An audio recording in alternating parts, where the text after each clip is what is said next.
Well, let's talk about what could potentially be next. A name that you have been very vocal about has been that of Manny Pacquiao, the man who last July defeated Keith Thurman. So, what is your thought process in regards to this potential fight with Manny Pacquiao? We had Keith Thurman on 2 weeks ago, and he said he feels that he deserves a rematch against Pacquiao. With where you stand right now and being very vocal about calling out Manny Pacquiao and believing that it is stylistically a fantastic fight for you, what is your mindset about potentially fighting Manny Pacquiao? Have you heard anything about his interest on potentially fighting you? Or where do you stand right now when it comes to a potential matchup against the 8th Division World Champion in Manny Pacquiao? I mean, I would love an opportunity to fight Manny. I think even though he is a southpaw, he's not quite the boxer to use that like Arrow, like the height. He doesn't have the height and reach advantages like Arrow. So I think that makes it a better fight for me, where I know he's going to engage. I know he's going to fight hard. He's a great fighter. He's a living legend, and I would love to add something like that to my resume, fighting the great Manny Pacquiao would be, tremendous for my legacy. And if I'm capable of securing a victory over him, that definitely adds to what I want to accomplish, that legacy, those big triumphs. I'm excited if we can get that fight. That'd be the best fight. I know there's other opportunities for him. There's other options. You mentioned Keith, maybe Errol Spence, maybe, other names, in the division like Danny Garcia or anybody else. I'm sure all these are big fights for Manny. Like I said, I would love an opportunity as well. I think it would be a terrific fight. The fan base would love that. I think I have a lot of fans. He's obviously the biggest draw. So I think it would be a terrific fight. And if I can get that, I mean, I'm definitely taking care of business. I'm not going to let this pass by, I hope we can secure that and look forward to it. I mean, there's nothing bad I can go. I mean, I think I can fight very well. I feel that my boxing style can complicate things a lot for him, similar to the way Marquez complicated things for Manny, all those fights. Do you see yourself as this generation's Marquez with the way you fight? I see a lot of similarities in the both of you, in the sense that you're both intelligent fighters. You're a wonderful counter puncher. You have a fantastic jab. Do you see some of, do you feel like you have some attributes that Marquez possessed, which obviously were very beneficial for him in the 4th fight against Pacquiao? I mean, I guess I do have similar attributes. We can both box effectively, counter punch, be efficient. There are some similarities. But I don't see myself like that. I mean, that's maybe for you or for other analysts, to say. I've always been a fan of Marquez. I've always been a fan of Juan Manuel Marquez. He's my number one guy. I love him before he fought Manny. When he was up and coming, I used to watch him, and he was such a beautiful boxer, very defensive, very effective counter puncher, and would only engage when he felt the moment right. Later in his career, he became a little more aggressive, a little more on the offensive side, and that's what drew a lot of fans towards him. But I already loved him even before that, So I mean, I have nothing but big respects to Marquez. Like I said, I don't want to emulate or say that I'm the next Marquez, but I could see some of the resemblance. I'm effective. I'm smart, counterpunch.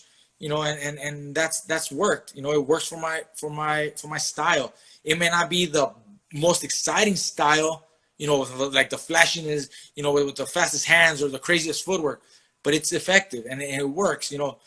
I couldn't do that against Errol Spence, like I said, but it fought the best guy at 147, the best resume at 147, and that's okay. You learn. I learned from that. Just like Marquez when he fought Floyd, he kept going. Well, that night when you fought Spence, the fans came out. They were very supportive of you, along with Spence as well. But do you feel the love from the Mexican fight fans that when you came back to the sport, and especially, you know, you knocked out Dejan Slatichinin and became the lightweight world champion. And as you continue to fight, fighting Adrian Broner and your most recent victory over Jesse Vargas, but I feel like your star power just continues to go upward. Do you feel more of the love from the Mexican fight fans since you've returned to the sport? I do. During my layoff, I'd be going to different shows, and people would always ask, when I was coming back, when was I gonna fight again? My brother would always get questions, from all the fans. When's your brother coming back? When's Mikey coming back? And every platform, every news outlet would always ask me, what's going on? We want to see you. So that showed me that there was still a lot of love. But once I came back, Go ahead, Mike. sorry, but once we came back and started having the fights again, the love just kept growing. And I think it's also due because I keep fighting, the top fights, the top champions in every division. I fought Dejan, who was an undefeated world champion, who a lot actually picked him over me at the time, being that it was freshly out of my hiatus, and he was a very, solid, strong, champion, heart punching fighter. I took on a risk, but I won. We took on Broner. Broner at the time was still, regarded as one of the best. Fast, naturally bigger in weight. I took that. Then I moved up, fought Lipinets, another, solid, probably the heaviest hitter, puncher that I faced in recent times. I mean, one of the hardest hitters. So, all these guys that I was facing was champion after champion. Even Easter, Robert Easter, we unified the lightweight division against Robert Easter, another undefeated world champion. And recently, a year ago, fought Errol Spence, another undefeated world champion at a fifth division. I think that's what has really lured all the fans, to support me, because they see that I'm just fighting nothing but champion after champion after champion, and that's how I see my legacy growing, and I adore my fans for supporting me in return.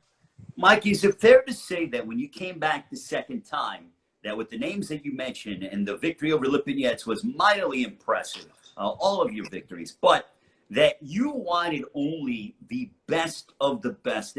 I feel like there's no such thing with you as a tune-up fight or as a fight to get you ready for a bigger fight. From the way that I've seen your career in this second half is the fact that you wanted to fight, either champions or the best in the division or big names. Is that fair to say?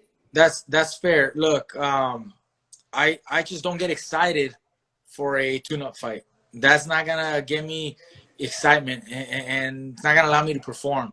I need a big challenge. I need a big name, a big, opponent that can challenge me and push me, in order for me to perform. This last fight with Jesse Vargas, he was available. He fit the bill that we wanted, the fight at the time. We've picked for other names. We looked at other names, but they were unfortunately unavailable. They were unavailable for the time that we needed. And then some of the names that were brought up to me were just not exciting. There were tune-up fights. There were comeback fights, and I just didn't want that. I know I do not need a tune-up fight. I do not need a gimme fight just to get back in the ring. I do not need that. I need a challenge, in order to grow and in order to show everybody what I'm capable of doing. And, Jesse did that. He's a former two-division champion, former welterweight champion. His only two defeats had come to the hands of Manny Pacquiao and Timothy Bradley. So it was the right opponent, big, natural guy that I can showcase my skills against.